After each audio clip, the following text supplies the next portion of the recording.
Guys, আসসালামু আলাইকুম। তো আজকে বিকেলবেলা একটা জিনিস নিয়ে আসবো আপনাদের সামনে। বিকালের নাস্তা, যেখানে আলু আর এখানে শুকনো মরিচ। তো শুকনো মরিচটাকে আমি লবণের সাথে ডলে নেব।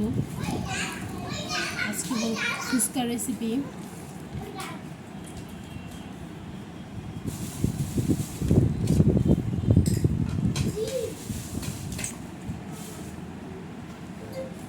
ফুচকা রেসিপি আজকে হবে এখানে। তো আমি ডিমটাকে স্লাইস করে নেব মেশিন দিয়ে।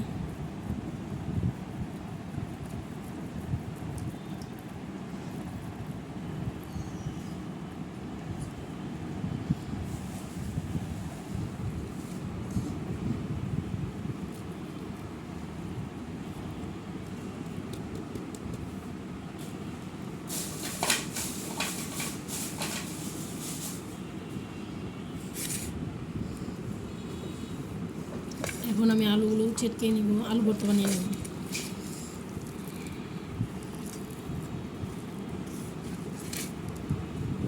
তো ডিমগুলো এর পাশে থাক, আমি আলুগুলো চেটকে নিচ্ছি।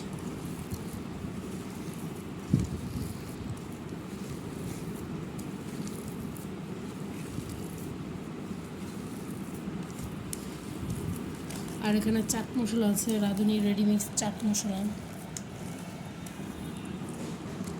আমি এটার সাথে চাট মশলা অ্যাড করব।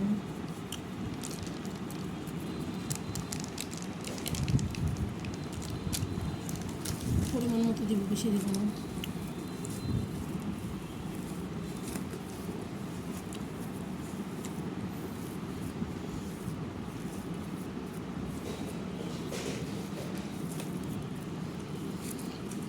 আমি এখানে মরিচটা কম ইউজ করেছি, কারণ বাচ্চারা খাবে।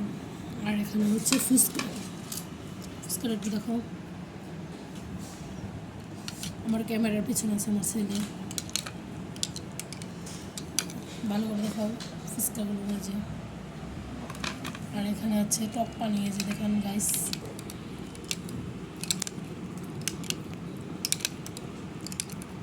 লবণীয় টক পানি। এটার মধ্যে আছে লেবুর রস, তারপর হচ্ছে তেঁতুল, তারপর হচ্ছে চিনি, লবণ, আর হচ্ছে চাট মশলা দিয়ে বানানো। আমি আপনাদের একটা বানিয়ে দেখাচ্ছি। সব ঘরে উপায়, সব ঘরে বানানো ফ্রেশ খাবার আপনারা বাসায় বানিয়ে খাবেন। তবে এখানে কাঁচামরিচ ইউজ করে শুকনো মরিচ দিয়েছি। কাঁচামরিচ দিলে বাচ্চাদের জন্য ওগুলো ঝাল লাগবে।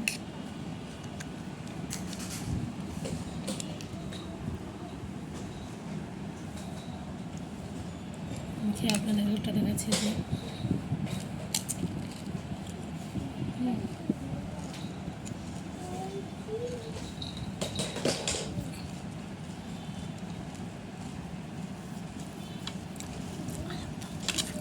অনেক মজা হয়েছে গাইস, অনেক মজা। তো আমাদের চ্যানেলটাকে সাবস্ক্রাইব করে দেবেন, লাইক করে দেবেন, আর কমেন্টস করবেন বেশি বেশি করে, আর শেয়ার করে দেবেন। আজকের মতো এখানে বিদায় নিচ্ছি। আল্লাহ হাফেজ।